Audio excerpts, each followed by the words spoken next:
Pakistan Tehreek-e-Insaf (PTI) के general secretary Umar Ayub अपने ओहदे से मुस्ताफ़ी हो गए। जोया न्यूज़ नेटवर्क प्लस के इस्लामाबाद से नुमाइंदे मिनहाजुल हसन की रिपोर्ट के मुताबिक उमर अयूब ने चेयरमैन मरकज़ी फ़ाइनेंस बोर्ड है और सेक्रेटरी जनरल PTI के ओहदे से मुस्ताफ़ी होने का ख़त ट्वीट कर दिया।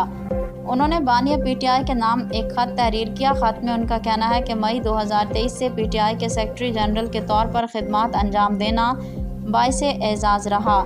बेहद मशकूर हूँ कि आपने मुझ पर एतमाद किया। उन्होंने कहा कि पाकिस्तान की सबसे बड़ी सियासी जमात के सेक्रेटरी जनरल की हैसियत से खिदमात का मौका दिया गया। उन्होंने मज़ीद कहा कि शानदार सपोर्ट पर senator Shibli Faraz, core committee और तंजीमी मेंबरान का शुक्रगुजार हूँ। रहनुमा PTI का कहना है कि ओहदे के साथ इंसाफ नहीं कर सकता।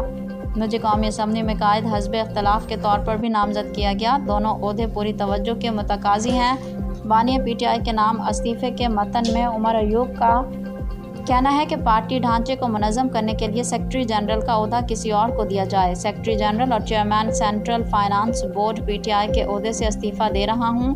कारकुन की हैसियत से PTI के लिए काम करता रहूँगा। उमर अयूब के इस्तीफ़े पर 22 जून 2024 की तारीख दर्ज है।